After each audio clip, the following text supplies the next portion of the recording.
Nation coaching for UPSC CSC, State Public Service Commissions, SSC Combined Graduate Level Exams, and CLAT examinations. So do visit AKSIS Academy and also the website. About me, I am Sandeep Bhushan Tumala, and my credentials are I have 10 years of teaching experience for civil services. I teach international relations and internal security and also the analysis of the Hindu newspaper. And this session will definitely help you. It will be useful for you to crack prelims and mains examinations because we would be emphasizing on the keywords and the key phrases from the newspaper. So thereby by emphasizing on the keywords and the key phrases, it will be certainly beneficial for you all because throughout the session we will be identifying the factual, analytical and conceptual questions by identifying or by making sure that we get into the mode of knowing the importance of the keywords and the key phrases. So by knowing the importance of the keywords and the key phrases, we will identify the factual, analytical and conceptual questions for the preliminary examination. Not only for the prelims examination, you will have an edge over others in regards to the imbibing the keywords and the key phrases, but also in answer writing. So definitely answer writing is the in main part in the mains examination of UPSC, and thereby when you get into the mode of imbibing the keywords and the key phrases in your answer writing, so that your answers would certainly get to be a precise one and a concise answer. So once your answers are precise and concise, no doubt that is what is being demanded by UPSC. And once you are in tune or attuned to the demand of UPSC in regards to the mains examination, so certainly you will score higher marks in the mains examination. So definitely this session, that is AKS IAS Academy Daily News Analysis, will definitely feel or make you comfortable and have an edge over others in regards to the prelims and mains examinations both for 2020 as well as 2021. And we will be looking at the daily news analysis, that is DNA of today's, that is 29th of August. And I reiterate and re-emphasize my tagline, that is emphasizing on the keywords and the key phrases. And well, while you are into the mode of emphasizing on the keywords and the key phrases, certainly you are definitely having the key to clear the prelims as well as mains. So I say very with strong determinations, while you emphasize on the keywords and the key phrases throughout your preparation, so certainly you're having the key with you to clear the prelims and mains and also be very comfortable in the interview, that is in the personalities test. So do understand the importance of the keywords and the key phrases, which you will certainly have an edge over others and you will certainly feel comfortable in the prelims, mains and also in the personality test. So definitely we will go ahead with the AKS IAS Academy Daily News Analysis by me, that is Sandeep Bhushan Tumala. And before we get into the topic, that is Daily News Analysis, we will look at the quote of the day. And the quote of the day is definitely a one which is really very motivational. The best preparation for tomorrow. So when you are looking at tomorrow or the future, so tomorrow is your future. So when you are looking at your future, what you need to do is, what is important is doing your best today. So when you want to make sure that you want your future to be the way you wanted, so make sure that today you are giving in your best. So giving your best today, so definitely your future would be a successful one, or else the way you are dreamt about your future. So definitely the goal or the aspiration or the way you want it to be in the future always depends upon how best you are giving it today. How best you are giving it today. No doubt you are thinking about tomorrow, you are thinking about your future, but what is very important is today. What you do today, how best you give in your today, how you are trying to cope up the pressure, or how you are trying to really schedule your day. Consistency of today is important about tomorrow. So the best preparation for tomorrow is what? Doing your best today. So I hope everyone will do your best today, so that you all will become tomorrow a would-be bureaucrats. Would-be bureaucrats. And before I get into the daily news analysis, I would say, or I would wish everyone a very good morning to you all, the one who is in the live and also in the live chat. And my humble request is again, the one who is in the live chat, please try to get into or be part of the live chat so that we can discuss, and whatever you can also put in your views, you can also share your views with me in the class. So good morning to Ram Kumar, Azmat Khan, Mohammed, very good morning to you, D. Suvarna, Praveen Kumar, Harika Yadav, Prithvi Raju, good job, Shivamurthy, Nagarjuna Naidu, all of you, a warm welcome to you all to AKS IAS Academy Daily News Analysis. And now we'll get into the topic, that is the daily news analysis of the Hindu newspaper. It says that states can apply to UGC for extension of exam deadline. So who is talking this, or who is saying this? This is the Supreme Court which is talking about. So definitely there is, this news is in for a longer period of time, that whether the examinations have to be conducted or not. So definitely the Supreme Court has said that the states Supreme Court has said that the states are empowered. States are empowered. Please do understand this, because here you have something called as Supreme Court, and then you have something called as UGC, and then again states, state administration or state education ministry, state education. So you have the Supreme Court here, the UGC, University Grants Commission, and then the state education or the state administration which looks into it. So definitely the Supreme Court has given a verdict or a statement on August 20th, that is yesterday, making sure that the states are empowered. So here the Supreme Court is saying the states are being empowered under what? This is very important, under Disaster Management Act 2005. Please do understand, this linking is important. Supreme Court has made a statement that the states are empowered to override the UGC guidelines, UGC exam guidelines. So the exam guidelines by the UGC were given in the month of, or it was the guidelines were given by the UGC on July 6th. On July 6th, that the examination for the terminal semester, that is the final year exams, would be conducted on September 30. So this was the guideline which was given by the UGC on July 6th, that the final year terminal examination, that is the final examination, would be taken up on September 30. And that is now the question, because September, that is the next month. So many of the states feel that because still many of the states are reeling under COVID-19 and they are still trying to very severely make sure that they overcome or they win over the SARS-CoV-2 or the COVID-19, but still the situation is very grim. So the states are asking, or states do not want to conduct the examination. Further, they wanted to extend it or postpone it from September to November. This is what the states are saying. And in regards to this, the Supreme Court, when the case has been come up to the Supreme Court has said that the states are empowered under DMA, that is Disaster Management Act 2005, to override the UGC exam guidelines, which was given or which was said or which has come up on July 6th, that the final year examination of the last or the terminal semester would be conducted on September 30. So the states have now the empower to take a decision. Why the Supreme Court is saying the states can take a decision? Because under the under the Disaster Management Act, the states have the right to protect human lives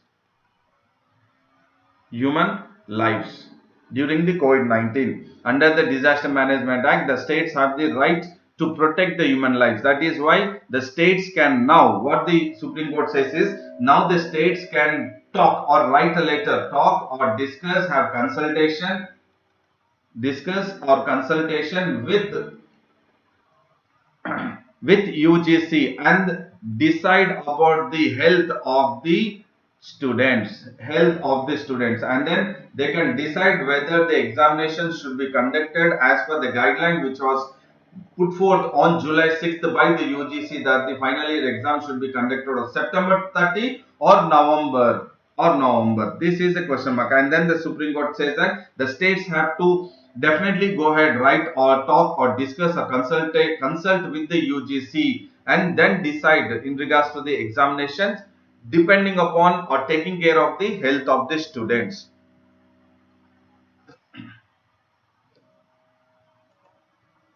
So this is now what we need to really focus here is the keyword, the Disaster Management Act 2005, and then protect human lives, and the states are empowered, and definitely the Disaster Management Act is definitely to go ahead with combating the human lives, that is save the human life or protect the human lives. You can take it into consideration, protect or save the human rights. And University Grants Commission.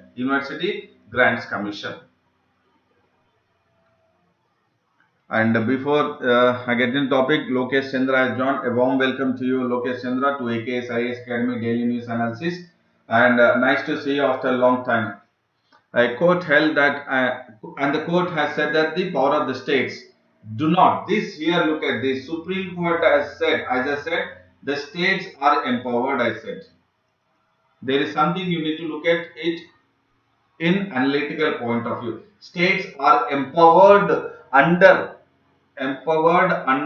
Disaster Management Act 2005 to decide whether the examinations can be conducted in regards to taking in regards the health of the students, or to protect or to save the lives of the students. But the other side of it, what the Supreme Court says is that the powers of the states under Disaster Management Act do not extend. See, this is what the logic or the analysis is, your application part. So Supreme Court has said has put it in a two ways. That is, states are empowered under Disaster Management Act 2005 in regards to conducting the elections. Sorry, I'm extremely sorry. Conducting the examinations, keeping in view the health of the students. But at the same time, the Supreme Court is saying that the states under Disaster Management Act do not extend, please do understand, do not extend promoting students on the sole basis of their internal assessment without taking exams. So yes, they can stall the exam, they can postpone the exam under the Disaster Management Act 2005 to protect the lives, but it does not, that whatever the judgment it is given does not extend to promoting the students. Please do understand. So the states cannot promote the students on the basis of internal assessment or internal marks. And this is in regards to what? This is in regards to the final year students. This cannot. Internal assessment promoting of the students could be the first year or the second year students. This is in regards to undergraduate. First year or second year, yes, the states can go ahead with promoting the students in regards to taking the sole basis of the internal assessment or the internal marks without conducting the exams. But when it comes to the final year and the final year of the final semester, or the final semester of the final year or the third year, the states cannot promote the students. This is what it has been very clearly stated. So there are two statements given. States are empowered to postpone the exams under Disaster Management Act 2005, taking into consideration of protecting the lives of the students. But at the same time, Supreme Court says that the states do not have the power to extend or to go ahead with promoting the students, taking into consideration the sole purpose or the sole basis of the internal assessment for the final year students in regards to the final semester. Yes, it can be applicable. The internal assessment marks can be taken as the sole basis for promoting the students for the first and second year. but not for the third year. But not for the third year. This is very clearly made in the verdict of the Supreme Court. And it also made it very clear that the guidelines which are being given by the UGC on the July 6th are not discriminatory. They are not discriminatory. Why? Because it was made into clear that it is not discriminate, because July they thought that probably September the COVID might subside, the COVID-19 pandemic might subside, but as the situation is so grim now, definitely it is not a discriminative against the final students, because it can be applicable to the juniors. That is the way I have explained, that is first and second years, it can be taken into consideration, but not for the final years. And the statement made by the UGC is not discriminative, what the Supreme Court is saying. And the states and court also says that if any states are impossible to conduct the elections by September 30, they can apply, or they can talk or discuss or consult with the UGC and consider the request that they can postpone the exam rather than September 30 to any further date. But final year exams cannot be cancelled.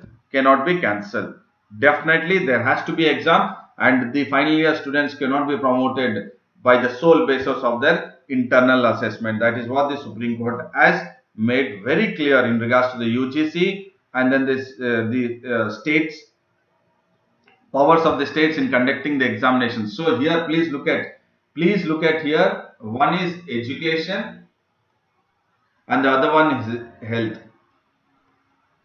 Please look at here. This is how you need to focus. So yes, we are talking about Supreme Court verdict, we are talking about UGC, but your focus should be on the way we are linking it with the state education and the health. That is education, that is in regards to the students of the particular state, and the health of the students of the particular states. No doubt here when we are talking about, what is very important is your analytical point of view. We need to focus is that the health and education comes under which subject, or that is whether it is a state subject, center subject, or the union, the concurrent list. So is it state, center, that is union list, or union subject, or concurrent list? So this is what, and anyone please try to mention it, education and health,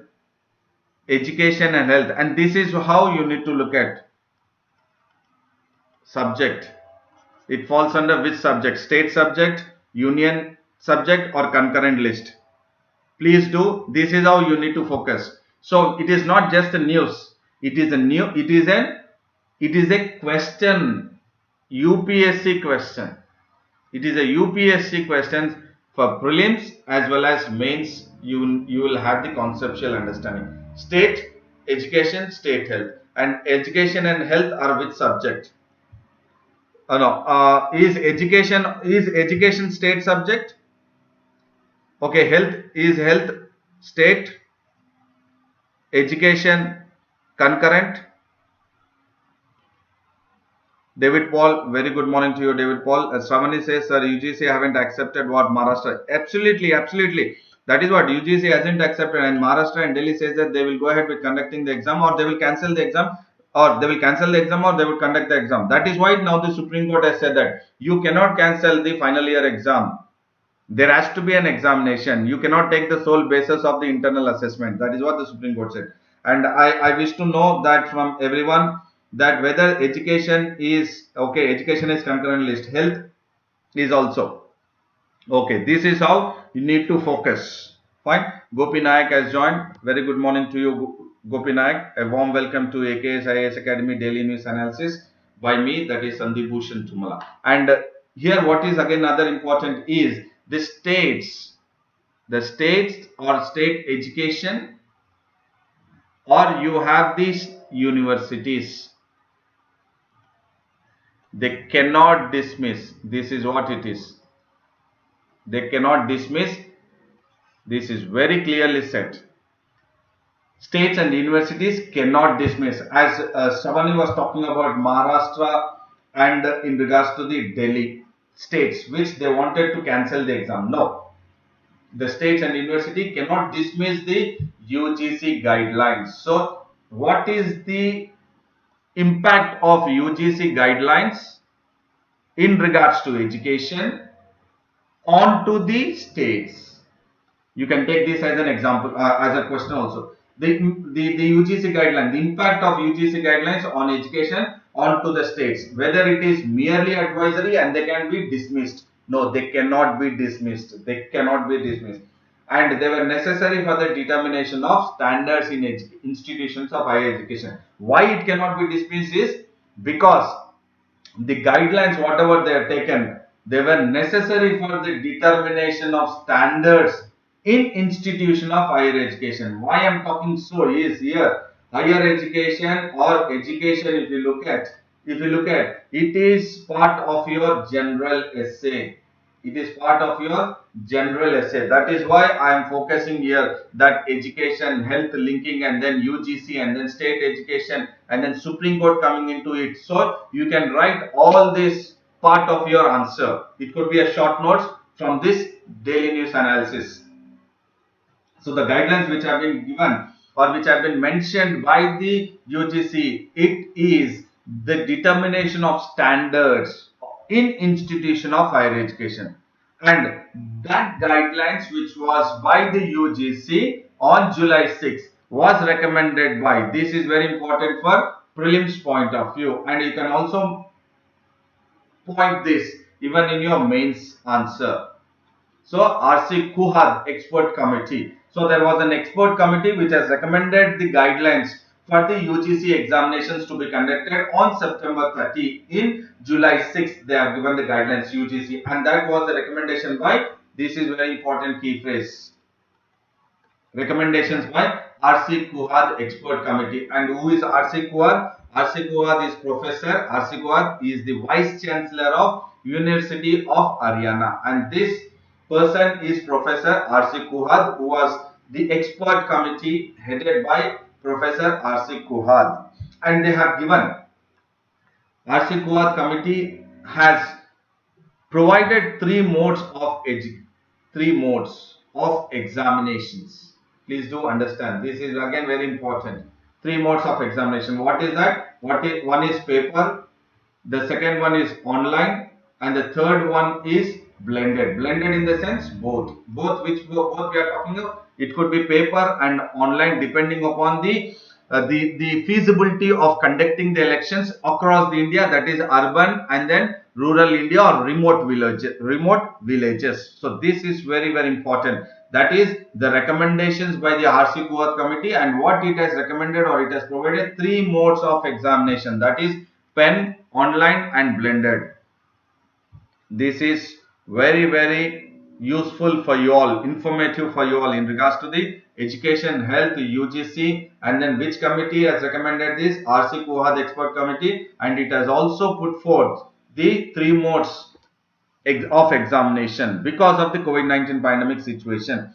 Before I get into the topic, I would say a very good morning to Gopi Nayak has joined, and then Chaitanya Veer have also joined. A warm welcome to both of you in regards to the AKS IAS Academy Daily News Analysis. And there is another news which talks about realism should shape India's foreign policy. So China's policy.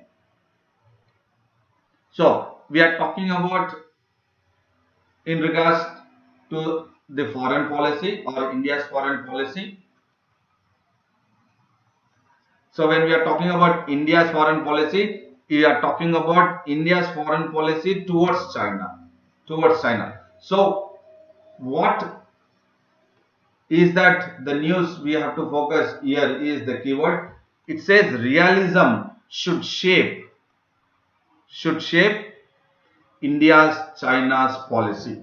Please do understand these keywords. This will be very, very useful for you while you are writing your short notes in the mains examinations, which is part of the IR. So you can take it as IR for GS paper 2 in the mains examinations. So realism should shape India's China's policy. Realism in the sense the facts or reality. The facts and the reality should shape or should be part of the India's foreign policy towards China. Please do understand, this is what it is. The facts and reality should be India's foreign policy towards China. That is what it says. And who has said this? This is by India's External Affairs Minister, that is S. Jaishankar. S. Jaishankar has said this. Why he has said this? Where he has said this? He has said it in his, that is being mentioned in his new book, that is called The India Way. And this is again very important for prelims point of view. The new book. This is the book which has been written by Mr. S. Jaishankar, who is External Affairs Minister of India, and it will be released on September 4th. The book will be released on September 4th, 2020. This is again sheer, this information what I am talking about, the new book, The India Way, is a book written by the External Affairs Minister S. Jaishankar, and it will be released on September 4th. And here what it very clearly states is that India-China's policy should be or will be critical to India's prospects. Why? Why the realism? This realism would be very critical, he says. The way India's foreign policy towards China, especially taking into consideration of reality, will be critical for what? India's prospects. So please do understand. I said it in the past. India's foreign policy is dynamic asset, and when it is dynamic, it is always in regards to the national interest. India's foreign policy is always towards the national interest. So here, on the basis of the India's foreign policy, which is dynamic and which is always to the national interest, which is always sticking to its national interest, so thereby the External Affairs Minister has said that realism, that is China policy, will be critical for what? India's prospects. So what is important is that India's foreign policy towards China is very, very important towards, or it is critical towards India's prospects itself. And what our India's foreign policy has to be is that it has to be, foreign policy towards China has to be that it should be beyond traditional assumptions. Please do understand, a very, very informative keywords or important keywords we are getting here. So India's foreign policy or India's China's policy should be, or it will be critical for India's prospects, and that policy towards China, that is India's foreign policy towards China, should be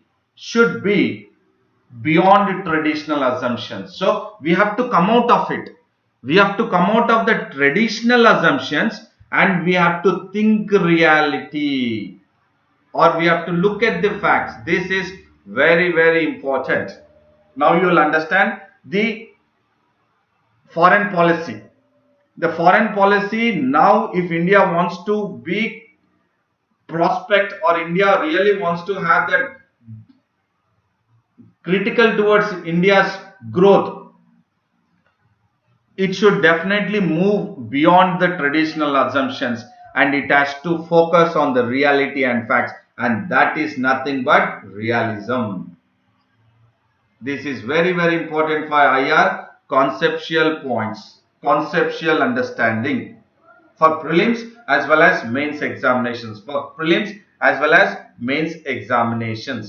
and he has made it very clear that because now the External Affairs Minister was earlier the Foreign Secretary. Prior to that, he was Ambassador to China since 2009 till 2012, 13. 4 years, 2009 to 2014, he was the ambassador to China. Later on, he was the foreign secretary of India, served as the foreign secretary of India, and now he is the external affairs minister.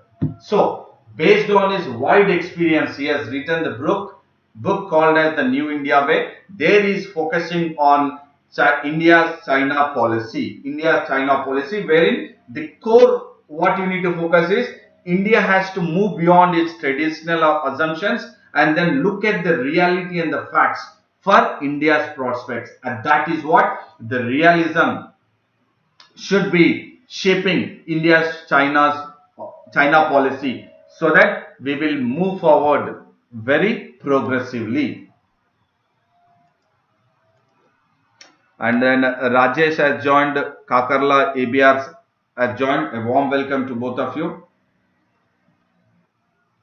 And he has put in his experience, and he says that External Affairs Minister in the book also very clearly states that 2009 is the turning point. In what turning point? In what turning point in China's current rise?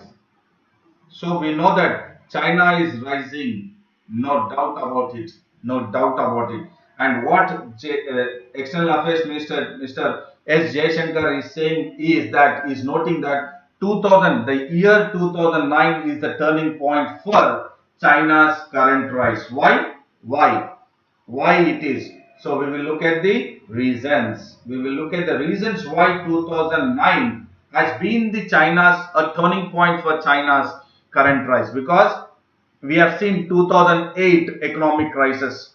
I think you all are aware of it. 2008 we have seen economic crisis. So there was global financial crisis 2008, and then there was, again we have seen there was a change in US administration. What do you mean by this?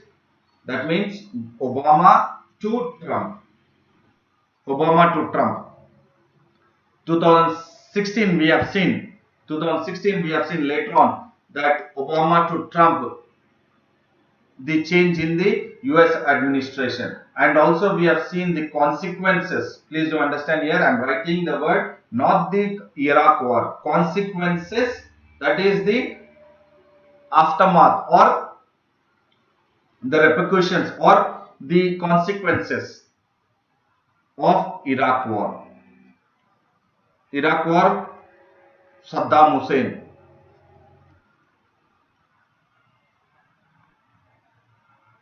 Saddam Hussein was assassinated by US plus NATO forces. You can take it. Fine. This is Iraq. And Libya, if you look at Muammar Gaddafi. Muammar Gaddafi was assassinated. And then again, if you look at Afghanistan, again US, we have seen Osama bin Laden. So if you look at this, that is what it says, the consequences of Iraq war. So I just given even in regards to the Libya also. Libya, which was ruled by Muammar Gaddafi, was also been assassinated. And then Afghanistan, wherein the terrorist, it is not here when we are talking about Osama bin Laden, he is not the head of the, or else is not the president or the dictator, but here it regards to the terrorist organization or the terrorist of the Al-Qaeda, wherein it has created a lot of ripples in regards to the entire world. So that I have given here. So what it says is 2009 is the turning point for China's current rise. This you need to understand for the how China is really moving forward. And not only 2009 is a turning point, what Mr. Jaishankar has mentioned, but he has also said that China's 18th party, that is their Communist Party Congress in 2012, when Xi Jinping has come to power. So Xi Jinping coming to power is also a turning point as a president. and this has set and another new era of China's relations with India and the world. So if you look at Xi Jinping, if you look at, he has maintained, initially he has tried to extend his relations with India, not only with India but also across the world, to the nations across the world. So first is the turning point in regards to the China's current rise. China's current rise is what I have explained about the global financial crisis, and also in regards to the consequences, or else the consequences of Iraq war, as I said.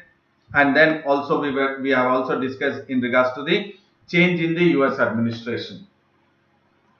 Change in the US administration. So along with that, the China's 18th Party Congress in 2012, wherein Xi Jinping has come to the power and he has maintained a very warm or cordial relations with India and the world.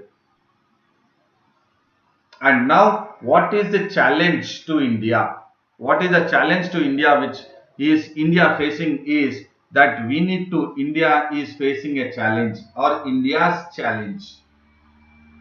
India's challenge is that we have to manage and we have to ensure. What is that we will look at? We have to manage a more powerful neighbor. We have to manage China, which is becoming very powerful, or else it is rising powerfully.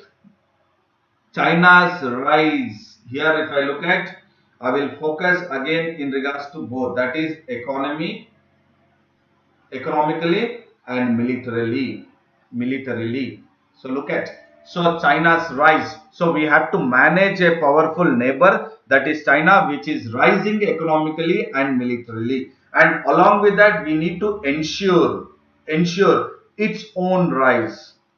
That means we should not get into the mode of obstructing China's rise, or we need to also make sure that we need to not obstruct our own rise, that is India's. So we need to allow China's rise and also India's rise by managing and ensuring. And what is very important, what even Mr. Jaishankar has quoted is here, that the border, because we have the LAC issue between India and China. So this is a border issue. But what is important is that what he says is the border and the future, they both cannot be separated. They cannot be separated. Please do understand, this is very important conceptual understanding, because once you try to get into the depth of this, the border and future, these two keywords, if you try to understand the border and future, then you can understand the making or the realism should be the shape of India's China policy. You can understand how realism can shape India's China policy if you can understand these two keywords, that is in regards to the border and future. So border and future both cannot be separated. They should go together hand in hand. And what is also important is that India should go ahead with recognition of the global significance of the relationship, and this is the need for both countries. So definitely when we look at China and India are definitely at loggerheads, both at the in regards to the border issues, and in regards to the border issues, and in regards to the economic issues. Both we have issues between India and China. But what is important is that both India and China should recognize what? Recognize the global significance of both the countries. It should recognize the global significance of both India and China together. And they should recognize the need for both countries to accommodate the other. That means it is very important that they need to understand the global significance of India and China, and they should also make sure that they accommodate each other. That means They had to be a friendly relations. They had to be a cordial relations. Accommodating. How can India accommodate China? How can India accommodate China? India can accommodate China only when it has cordial relations. The same thing applies to China. How can China accommodate India? Only through the cordial relations. So, what is important is both the countries should recognize the global significance of India and China. India should recognize the global significance of China. China should also recognize the global significance of India. And also, the other point is China should accommodate India.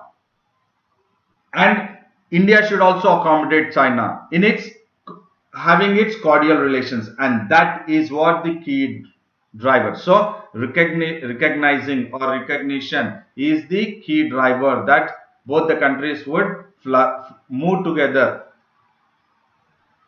with flourishing or having friendly relations, peace and tranquility, and also making sure that economically both the countries are growing, flourishing, and then Asia is also flourishing. Please do understand, this is very important, because if India and China are at loggerheads, if India and China are at loggerheads in regards to border or in regards to economy, the one which will be the most affected is the Asian continent. And once Asian continent is affected, no doubt the dream of Asia, dream of US, that Asia should not be powerful or Asian countries should not be powerful, will be a successful one.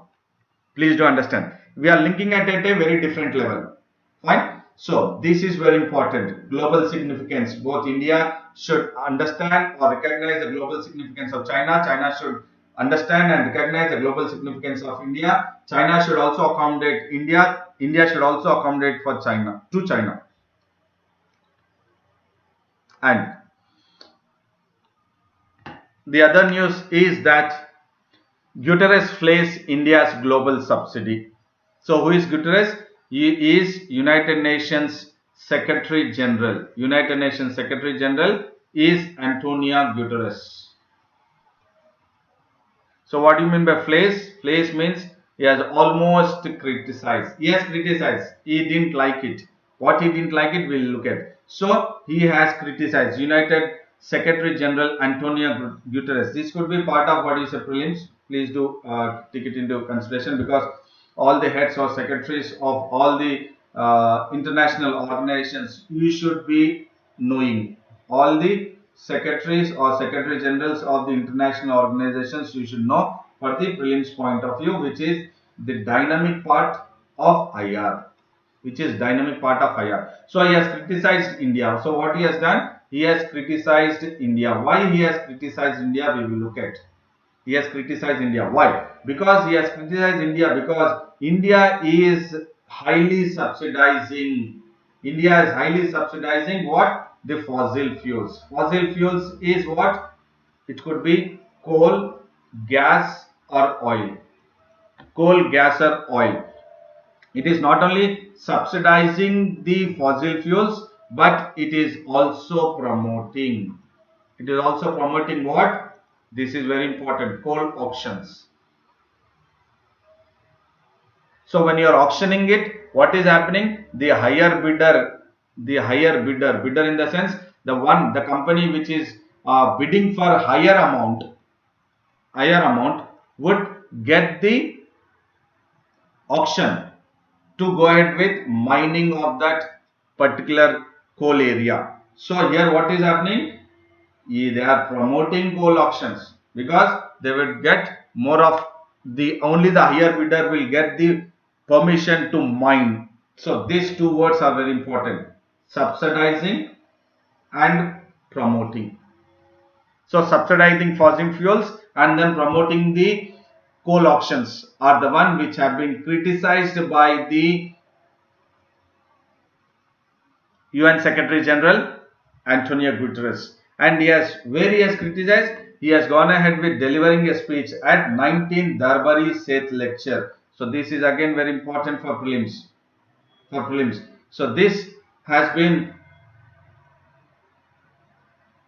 the lecture has been delivered at the 19th Dharbari Seth lecture, and it was organized by Delhi-based TERI. What is TERI? That is the Energy Research Institute.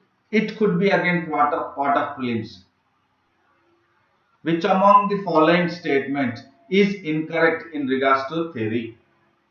Which among the following statements are incorrect to TERI? They would give the energy resource institutions or the economic research institute, or the again making about environmental resource institute. So what is important is here, it is TERI is the Delhi based one, it is the energy, and he has made it very clear that the clean energy and closing the energy gap. So what are important, what he has focused is the clean energy. He has focused on the clean energy, and he has focused on the closing the gap, or closing the energy access gap. See, these two are good for business, and they are the ticket for growth and prosperity. He has criticized, but he is talking about the importance of clean energy. Please do focus here. Please do focus here. What he is focusing, or what he has made it very clear, that clean energy and closing the energy access gap. So whatever the gap we have to have access to the energy, that has to be closed, that has to be reduced, and the clean energy has to be focused, and these two are the ticket for the nation's growth and nation's prosperity. This is what is been lectured by Antonio Guterres, UN Secretary General, at 19th Dharbari Seth lecture in Delhi. And look at here, he was as the memorial lecture delivered by so and so, that is Antonio Guterres, and even presidential address by Mr. H. Jaishankar. And what is very, very important here is, later on you can write this also. So the theme is important, because all the international organizations, whenever there are summits or there are treaties or conferences, you need to know the place, and then very important is the theme.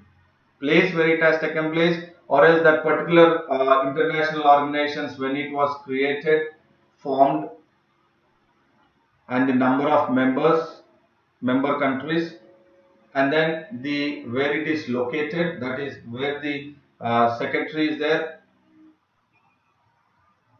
which place it is, headquarters, secretary, and then headquarters. So these are all what very important for the static and then dynamic part also. Static come dynamic part. So the dynamic part is here theme. So theme for in regards to the towards reformed multilateralism was a theme by the Jaishankar, that is External Affairs Minister, towards reformed multilateralism. So here we are talking about reformed multilateralism, and this is very, very important for the mains examinations.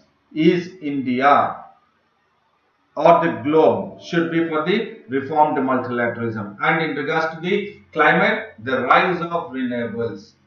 The rise of renewables. This again is important for mains point of view in regards to the United Nations Framework Convention on Climate Change. United Nations Framework Convention on Climate Change, or to put it out simple, in regards to the climate change, but again in regards to the United Nations. So what it is, shining a light on a sustainable future. Shining a light on a sustainable future. So this is very important, and this is how you need to focus. Many of them will not get into this theme because they do not know, and this is an additional information I am giving you. This image is additional information I have taken because of this theme, which is very, very important for prelims point of view, wherein you will not be the entire part of the entire lot who are preparing for UPSC, who are not having a proper or a structured strategy. And you do have a structured strategy by the AKS IAS Academy Daily News Analysis by me, Sandeep Bhushan Tumala. And not only that, United Secretary General has commended. That means he has criticized in regards to the subsidizing and promoting, subsidizing the fossil fuels and promoting the coal auction. But he has also commended, he has appreciated. So 2 points here. One is criticism, one is appreciation. So he has appreciated India's commitment in regards to what? International Solar Alliance. Again, this is very important for prelims point of view. International Solar Alliance, it was taken up on November 38th, 2015 at the COP21 summit in Paris. Conference of, or you can say United Nations Framework Convention on Conference of Parties, or to put it simple, Conference of Parties 21 in Paris on November 30th, 2015. International Solar Alliance has come into existence, and then it has been started by India in association with France. India and France. So these are all very important for prelims point of view, and that is how your preparation has to be. And here I have put in the picture image in regards to saying International Solar Alliance. Can anyone say what is that importance of this picture? Why I have put this, what do you say, the Tropic of Cancer and Tropic of Capricorn? I haven't put an image in regards to what actually International Solar Alliance, but I put this picture. Anyone can please come up with this. I will explain it, but please do tell me if anyone has understood that. And the another news is Japan PM quits citing health reasons. So the Japan's Prime Minister is Shinzo Abe. Shinzo Abe is Japan Prime Minister. Please respond to my earlier question if anyone, if they wish to, or at least try. I'll go back once again to that International Solar Alliance. I'll go back once again. But please do, why I have taken that picture of that Tropic of Cancer and Tropic of Capricorn. This, because that is again very important. So he is, Shinzo Abe is Japan's Prime Minister. So he said that, or he has made it very clear that he would resign. He would resign. And Shinzo Abe has a record-breaking tenure as a Prime Minister, as Prime Minister of Japan. Fine. And then Japan is the world's third largest economy. Third largest economy. So these are all again very important for prelims point of view. These keywords are very important. And Japan is the bombshell, or the Nagasaki, Hiroshima and Nagasaki, August 6th and 9th. It was bombed, but in spite of that, they have developed and they are world's third largest economy. Please do understand, in spite of Hiroshima and Nagasaki were bombed, but still a bombshell development that kicks the world's third largest economy, that is Japan. And the Prime Minister of the world's third largest economy, that is Japan's Prime Minister Shinzo Abe, has announced that he would resign. And that is it. What? He has been a record-breaking tenure. And why he has said that he will be resigning as Prime Minister of Japan? Because he is suffering from ulcerative colitis. This is again an important keyword which could be part of your science and technology, or science prelims point of view. So we have to focus this. Okay, Prithvi Raj has responded. Tropical region, it gets good amount of solar radiation. Absolutely right, Prithvi. Absolutely right. Very good. Very good. That is how civil servant aspirant has to focus.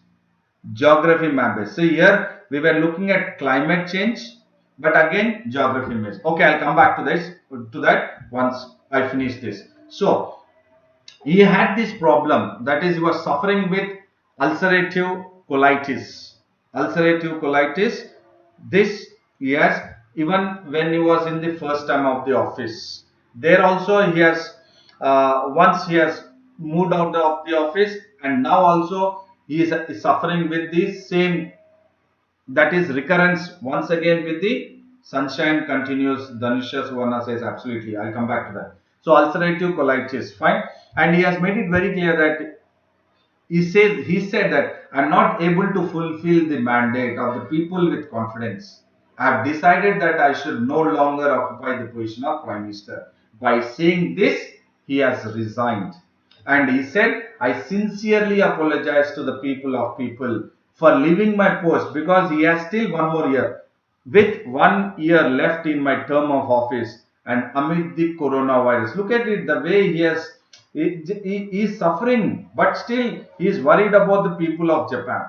He is worried about the people of Japan. And then he is saying that I sincerely apologize. Look at this. Look at the greatness of the, world leaders. No doubt, Japan's Prime Minister Shinzo Abe is one of the world's leaders, greatest leaders, no doubt about it. And look at the way he says, he has used the word, I am not able to fulfill. Look at this one. I am not able to fulfill the mandate from the people with confidence. And then, when I am no longer able to fulfill the mandate, then I should no longer occupy the position. Look at it. So modest he is. So modest. Because he is not able to fulfill the mandate, he says that I should not be in the position of the Prime Minister. And he says he had resigned. And then again he is making a statement saying that I sincerely apologize for the people of Japan for leaving the post. Within 1 year, that means he still have the term or the tenure. He has still 1 year of tenure of office as Prime Minister. And here we'll look at, this is additional information I'm giving. This is not part of the newspaper, but additional information which will be very, very useful for the prelims point of view, as I said, from science topic or science and technology, you can say. So this is the ulcerative colitis, or it can be pronounced. See, this is the pronunciation I'm giving. No doubt this is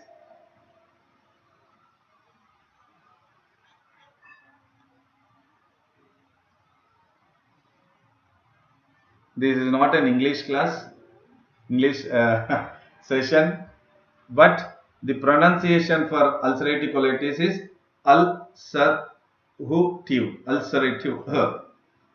colitis. Ulcerative colitis. So L-I, not Li. It should be as li, pronounced as li. Okay, I'll come back. So what is ulcerative colitis? It is an inflammatory bowel disease.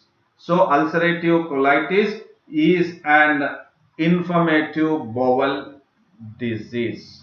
Inflammatory in the sense, I've said it day before, yesterday also in some other news I did mention, that is swelling, swollen, swelling, bowel disease. So bowel is this entire. So bowel disease that cause long lasting inflammation and ulcers in your digestive tract. So you have the digestive system, that is, you have large intestine and then small intestine, and this is ulcerative colitis affects the innermost lining of the large intestine. So again, this is very important for prelims point of view. So it affects it is a long lasting, or it is a inflammatory bowel disease, prelims point of view. So inflammatory bowel disease is what? Ulcerative colitis, and it affects the innermost lining of large intestine. That is, large intestine is called as, or is also called as colon, and it affects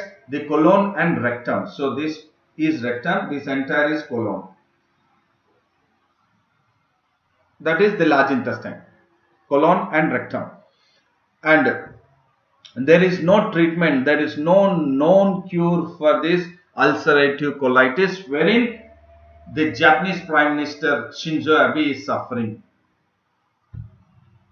And how does this, what is the cause of this ulcerative colitis? It is nothing but, again, it is immune system malfunction. That means whenever your immune system is weakened, malfunction is when it is weakened immune system, then the virus and bacteria will get into the body, that is the intestine, and then you will be having this pain, severe pain, and then blood would also be coming out, and then there would be serious repercussions which would also take life.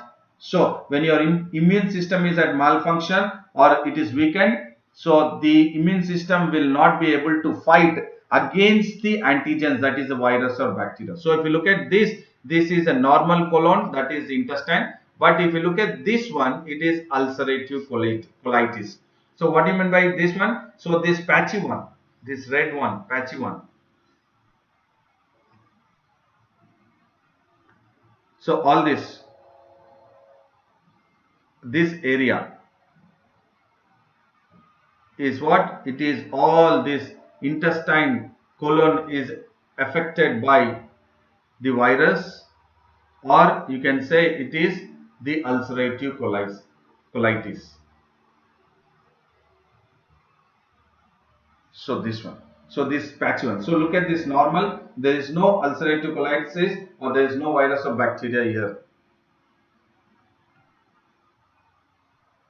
So I have taken this for the benefit of you all in regards to the science point of view. So why I am saying is, I always say my tagline is emphasizing on the keywords.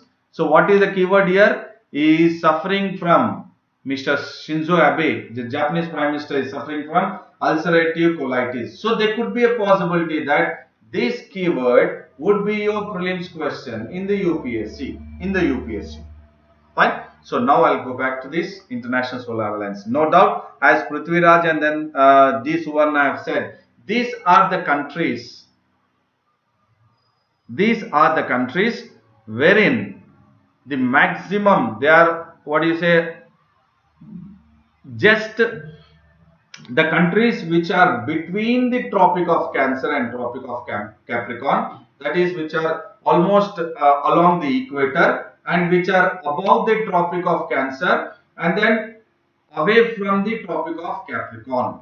So which are very close to the Tropic of Cancer, which are very close to Tropic of Capricorn, and the countries which are between the Tropic of Cancer and Tropic of Capricorn are the countries which are part of the International Solar Alliance, are the countries which are part of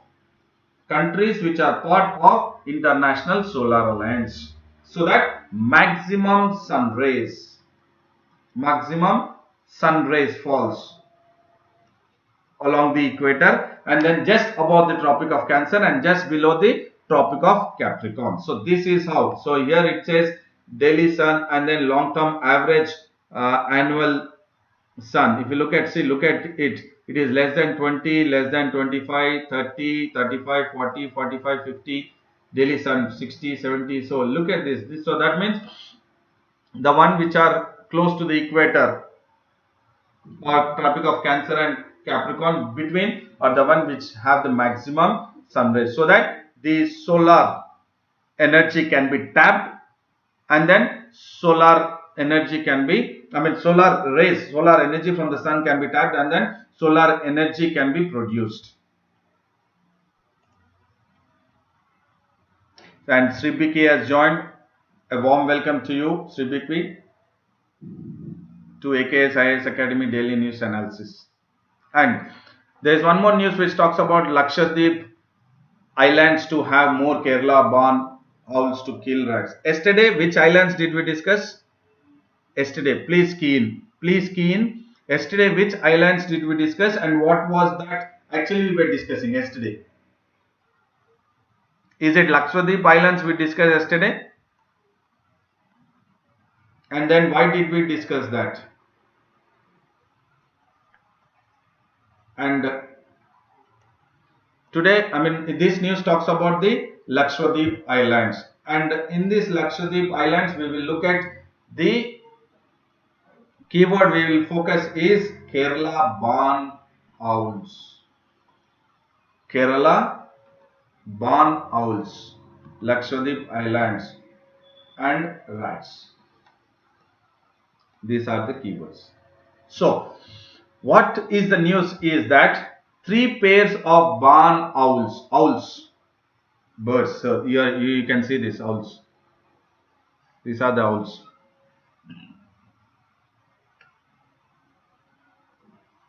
Owls. You can see owls.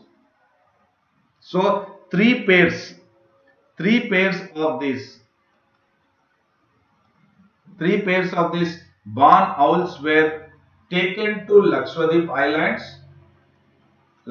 Islands when in the year 2019 from Kerala. Why?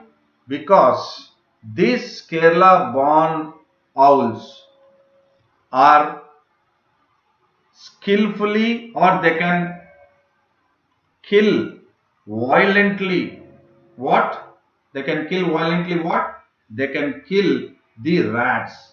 Why? Because these rats are the one which are creating lot of problem to the coconut plantation. Please do understand. So this is in regards to the ecology and environment for prelims point of view. Ecology and environment point of view, we are focusing this. So I've asked that yesterday we discussed about which islands.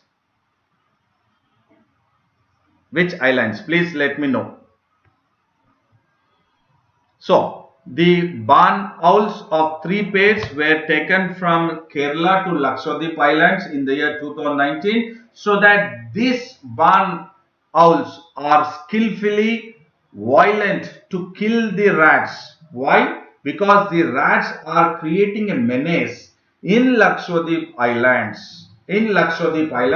Especially in the Karavati Islands. Kavarati Islands. In Kavarati Islands, rats are creating menace in the Kavarati Islands, especially in the coconut plantation, and this is creating a negative impact, or it is damaging the crop or the yield. Not only yield, it is also affecting the economy.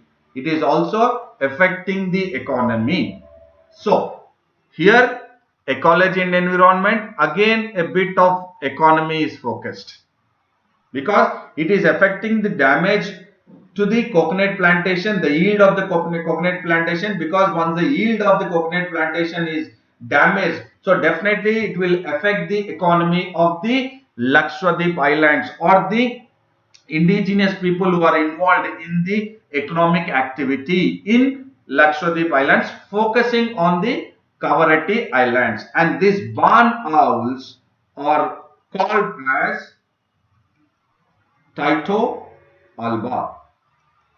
This is again very important for prelims point of view. So look at how many types of questions we can try to figure out. And these Kerala barn owls are called as I said, Tyto alba, and they are now called as winged assassins. Winged assassins. What do you mean by assassin? Assassin is nothing but killing. Winged is because they are birds. Because they are birds with wings. So now the barn owls or the Tyto alba are also, they have been recruited in the Union Territory, that is Lakshadweep Islands, as the winged assassins. So this is very, very important for the preliminary point of view, ecology and environment. And also we will also focus from geography map base. So we will be focusing this in regards to the ecology and environment. Fine. In regards to the economy, it damages the economy because of the rats, and also geography map based. Map based will focus. So why? Because of the Karavati Islands. And this Lakshadweep administration has gone ahead with the pilot project. So this is very important. The pilot project on what? On biological control of rodents. What do you mean by rodents? Rodents are nothing but rats. So a pilot project has been taken up by the Lakshadweep administration, and the project is called as Biological Control on Rodents, BCR. Rodents are nothing but rats, by using barn owls. Yes, as Madhu has responded and David Paul has responded. Yes, yesterday we were talking about Andaman Nicobar Islands because of the great Andamanese tribes that they have been affected. So I have also focused that particularly vulnerable tribal groups. There were 5. So please do focus on that also, because there could be a possible question on the particular vulnerable tribal groups in the prelims, or it will be very useful while you are mentioning this particularly vulnerable tribal group if there is a question in regards to the tribals in India. So the rest 5 particular vulnerable tribal groups. Yes, PVTGs. So you have Onjis, fine, and the other one, I'm not saying it because you please try to again revise it.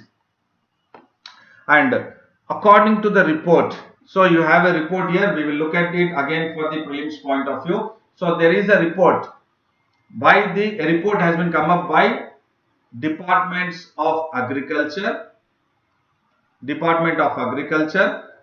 and Environment and Forest of Lakshadweep,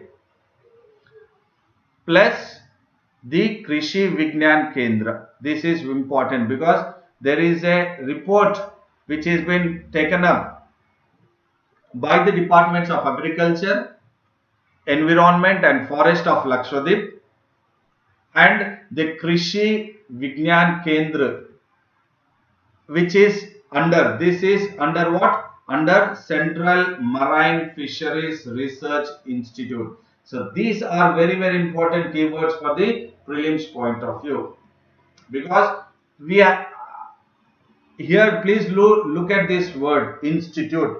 Why? Because there would be a question that the report taken up by the Lakshadweep administration, by the Departments of Agriculture, Environment and Forest and the Krishi Vignan Kendra, which falls under the Central Marine Fisheries Research Institute, is based on or located in which among the following areas. This institute, you would ask about the place, the headquarters, or where it is placed. So that is the question how you need to focus. Yes, Shompinch and the North Sentinelese, Onjis, Jaravas. Yes, very good, Madhu and David Paul. Absolutely very good. And I hope everyone is also focusing in this way itself.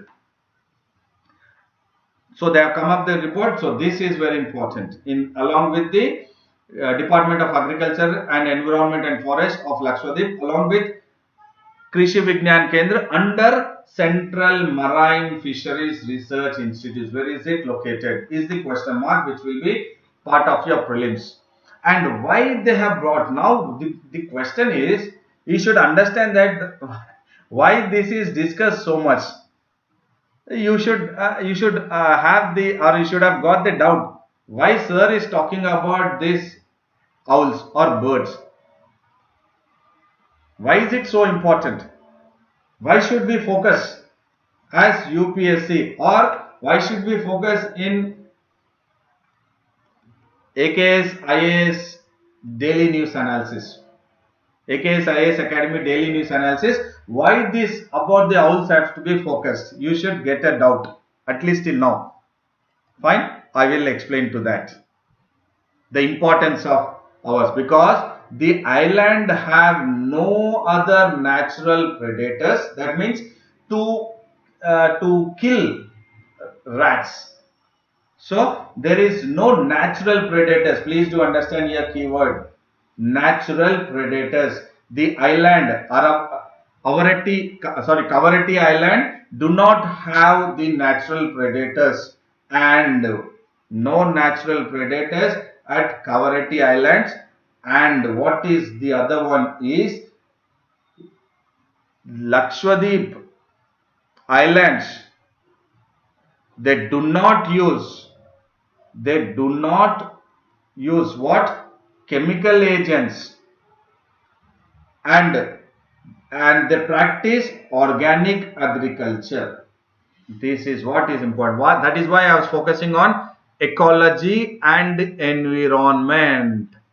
So the Lakshadweep Islands, or part of the Lakshadweep Island, the Kavaratti, they have no natural predators to kill the rodents or the rats which are damaging the coconut plantation, and using of chemical agents is impossible. They do not use, Lakshadweep administration do not use chemical agents because they practice what? Organic agriculture. This is very important.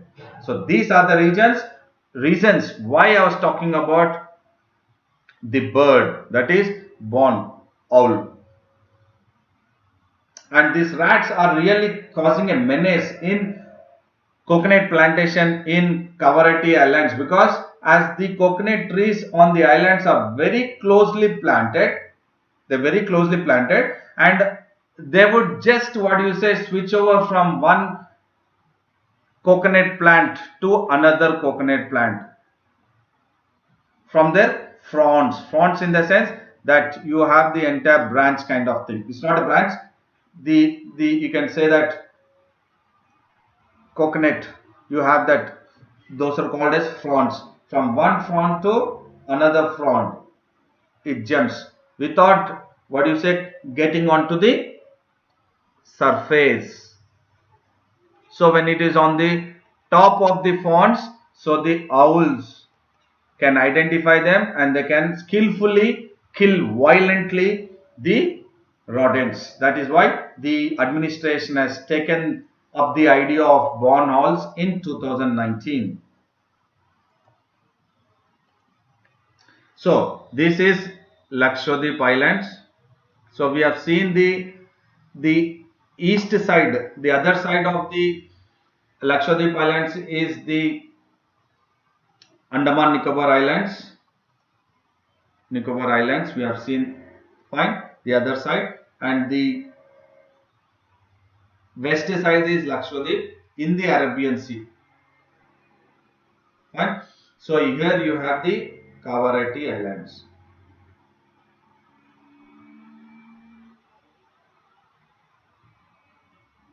So you have the Minicoy Island also here, Androt Island. So these are the islands. You have this Bangaram Island. So these are very, very important again for geography map based. So you have this Kavaratti, Minicoy and Cochin, wherein you have this triangle, wherein this connectivity is very important for India to the island, from mainland to island, this connectivity. And in the Lakshadweep, you have only one beach, that is Kavaratti Island Beach. Kavaratti Island Beach. So this is again important for prelims point of view.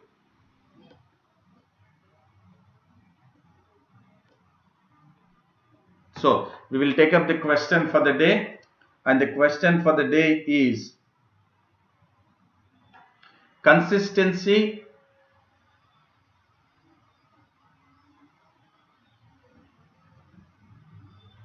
in policy, collaborative approach and complementary reforms. I repeat, consistency in policy, collaborative approach and complementary reforms are necessary for what? For the success of the recent agricultural market reforms. So the government of India or the finance ministry has taken reform or has come up with the reforms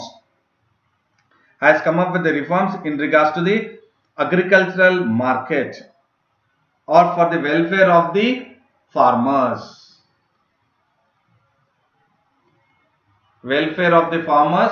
Or in regards to the income of farmers. Please do understand both welfare of the farmers or income of farmers. They have gone ahead with reforms in agriculture. So in agricultural sector, focusing on agricultural marketing reforms. So when we are talking about the agricultural market reforms, how these agricultural market reforms would definitely be a successful one. So there would be a successful one. So agricultural market reforms would be successful only when there is consistency in policy, only when there is collaborative approach, and when there is a complementary reforms. Not only the agriculture market reforms, but to these reforms there have to be complementary reforms, which would be add value to the agricultural market reforms. For what? For the welfare of the farmers in India or Indian farmers, for the doubling of the income of the farmers. So our Prime Minister Narendra Modi has very clearly stated that he would double the farmers' income by 2022. So definitely so all these are the steps for the doubling of the farmers' income, and one of it is agricultural market reforms. So the consistency in policy implementation and the approach of implementing the policy, that is the agricultural marketing reforms, and the complementary reform, that is the add-on value reforms, to the which will add value to the welfare of the farmers and to the doubling the income of the farmers, would necessarily be a successful one, or which should really be part of it, so that there is a success to the recent agricultural market reforms. So this is again in regards to agriculture. This question is in agriculture because we are focused on education recently, fine. We are focused on health, fine. And now the question is that on agriculture. So do try to get into the mode of what were the reforms recently, just 1.5 month back, the reforms were being taken up. So focus on that and then you can write the answer. So I hope you would better understand this importance of the agriculture sector. Extremely sorry. Yeah. So to recapitulate, we have looked at the states can apply to UGC. So we have looked at the education and also the health of the students. Education and health of the students, which is again very important for prelims point of view. And then in regards to the IR, this is dynamic part for prelims. And if you can understand the realism as I explained, which will also be useful for the mains examinations. And then here in regards to, we are focused on the climate change, what the criticism made by Guterres and also the appreciation made by the UN Secretary General Antonio Guterres in regards to the subsidies on fossil fuels and promoting the coal auction. Subsidies on fossil fuels and promoting the coal auction. And Japan's Prime Minister, citing health reason, he has quitted. So we have looked at in regards to the science point of view, that is we have looked at the disease. And then Lakshadweep Islands, here we are focused in regards to again ecology and environment, and also in regards to the geography map based, which will be very, very important for the prelims point of view, Lakshadweep Islands. So I hope this session was very, very informative and knowledgeable one, which you would certainly have an edge over others who are preparing in regards to prelims, mains and also interview by the daily news analysis at AKS IAS Academy by me, that is Sandeep Bhushan Tumala. And I would say a very big thank you to all and a very good luck for your preparation and for your examination also. And I would say, do like the video, share the video, and subscribe the video. And when I'm saying subscribe the video, please do subscribe, as I'm saying right couple of days back. Please do subscribe the AKSIAS English channel. In regards to, just a minute. So please do subscribe in regards to the AKSIAS English channel, because as I said, we will gradually shift from the YouTube channel, what you are now able to watch or able to go ahead with the entire daily news analysis of AKSIAS Academy. We will be shifting into AKSIAS English channel. And I also say that the AKSIAS English channel, the entire daily news analysis by me, Sandeep Bhushan Tumalai, is also been part of it as a recorded one. Please do look at it and then subscribe to AKSIAS English channel, and then do visit AKSIAS website also, and then be part or subscribe the Telegram link of AKSIAS Academy also.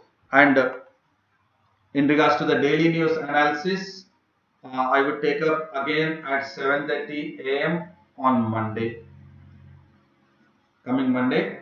And I would reiterate once again, please do maintain consistency in regards to your preparation, and then stick to your schedule of your preparation, and then do take care of your physical health and mental health. And then make sure that this Sunday you try to rewind all the DNS what we have discussed, which will be useful for the prelims and mains point of view. So you do segregate it or revise, do not segregate, just revise from the prelims point of view and mains point of view, so that you are not missing out anything. Fine. So once again, I would say a big thank you to all, and good luck, and then see you again on Monday for the daily news analysis. And do not forget to subscribe the AKSIAS English channel, because I reiterate my statement, we would be shifting gradually, probably in a week or so, the daily news analysis which I am taking up now in the YouTube channel, in which you are able to view, will be in the AKSIAS English channel. Please do subscribe it, and then see you on Monday.